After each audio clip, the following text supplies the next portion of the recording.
दोस्तों, आप सब कैसे हैं? उम्मीद करते हैं कि बहुत अच्छे हैं आप लोग, ईश्वर का कृपा से। आज हम ओपियम, एक दवाई है होम्योपैथिक में, ये दवाई के बारे में दो चार शब्द बोलना चाहेंगे। ये दवाई जो है अफीम से तैयार होता है, इसका मादर टिंचर। ये जिसका बहुत ज़्यादा नींद का कंप्लेन हो और नींद ठीक से नहीं होने की वजह से जैसे उसका मन के अंदर में एक डर सा पैदा हो जाए, ऐसा स्थिति में ये ओपियम दवाई के बारे में हम लोग सोच सकते हैं। ये नींद नहीं होने का कारण से ही जो भी बीमारी होता है, ज़्यादा से ज़्यादा ये ओपियम का सिम्टम्स में गिनती आता है। जैसे दिमाग में कुछ बीमारी हो गया, बहुत ज़्यादा दिन से कोई अगर नहीं सोएगा तो उसको जैसे दिमाग में पागलपन छा सकता है, बोल बोल बक सकता है।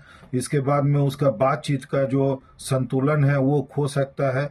ऐसा स्थिति में हम लोग ओपियम दवाई के बारे में सोच सकते हैं। ये दवाई कॉन्स्टिपेशन के लिए भी बहुत अच्छा कारीगर दवाई माना गया है। कॉन्स्टिपेशन होने से जब नींद नहीं होगा, इंडाइजेशन होगा, तो उसको स्वाभाविक है कि कॉन्स्टिपेशन होने का भी चांस रहता है।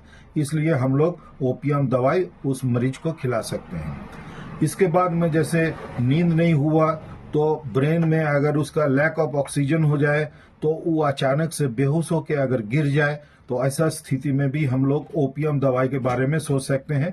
ओपियम 200 पावर का दवाई ज़्यादा इस्तेमाल होता है और ये दवाई 2 से 3 बूंद अगर मुंह में दे दिया जाए, चाहे नाक से सूंघा दिया जाए, तो भी उसका जो है बेहोशीपन उसका चला जाएगा।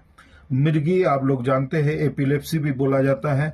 ये बीमारी में जैसे शरीर जो खींचने लगता है, मुंह से फेना भी आ सकता है, आंख उलट जाता है। ऐसा परिस्थिति अगर हो जाए तो जैसे नींद का कमी की वजह से ये बीमारी का शुरुआत हो, तो ऐसा अगर लगे तो उसमें भी हम लोग ये दवाई का इस्तेमाल कर सकते हैं।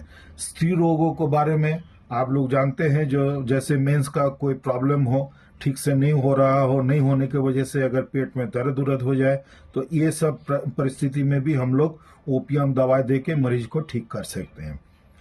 पेशाब का नाली में अगर इन्फेक्शन हो जाए, पेशाब ठीक से नहीं उतर रहा हो, चाहे पेशाब करते समय में अगर जलन हो, तो उसमें भी ये ओपियम दवाई बहुत ही अच्छा कामयाब दवाई माना गया है। हपनी अगर किसी का हो जाए, बहुत ज़्यादा सांस लेने में तकलीफ हो रहा है खांसी सर्दी के वजह से, इसमें भी हम लोग ये ओपियम दवाई के बारे में सोच सकते हैं। पैरालिसिस होने से भी इसका बहुत ही अच्छा रिजल्ट है।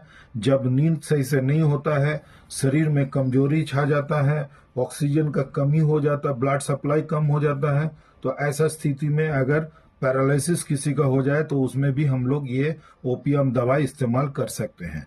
इसके बाद में इंटेस्टाइनल ऑब्स्ट्रक्शंस, इसका मतलब अगर उसको सही से हजम ना हो, खाना जैसे इंटेस्टाइन में क्लियर होना चाहिए वैसे नहीं हो, लैट्रिन भी ठीक से नहीं होता है, ऑब्स्ट्रक्शन की वजह से, इंटेस्टाइनल ऑब्स्ट्रक्शन की वजह से पेट में दर्द हो जाए, फूल जाए, डिस्टेंडेड एब्डोमेन बोला जाता है, ये सब परिस्थिति में भी हम लोग ओपियम दवाई के बारे में सोच सकते हैं। ये अगर इंटेस्टाइनल ऑब्स्ट्रक्शंस होता है, इंडाइजेशन होता है, तो स्वाभाविक में उसको लेकिन उल्टी का एहसास आ सकता है और उल्टी हो भी सकता है। नोसिया एंड वोमिटिंग, ये दो सिम्टम्स में भी ये ओपियम दवाई बहुत ही अच्छा कारीगर दवाई माना गया है।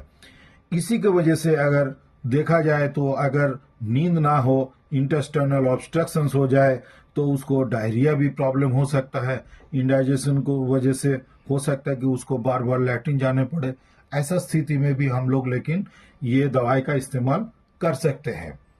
इसके बाद में आप लोग और भी जो है ओपियम का जितना भी सिम्टम्स है, आपके पास जो भी किताब है वो किताब देख के थोड़ा सा पढ़ लीजिएगा, तो आप लोगों को दवा देने में सुविधा होगा। उम्मीद करते हैं कि ये मेरा छोटा वीडियो आप लोगों को पसंद आया होगा और कुछ ना कुछ काम में भी देगा, काम में लगेगा। तो आप लोगों को अगर ये वीडियो देख के उपकार हो तो आप लोग जरूर ये वीडियो में लाइक शेयर सब्सक्राइब करके मेरा साथ देने का कोशिश करिए, तो हम आप लोगों को ऐसा ऐसा और भी आगे चल के वीडियो बना के उपहार देने का कोशिश करेंगे। धन्यवाद। सबको अच्छा से रहिए, अपना शरीर का ख्याल कीजिएगा।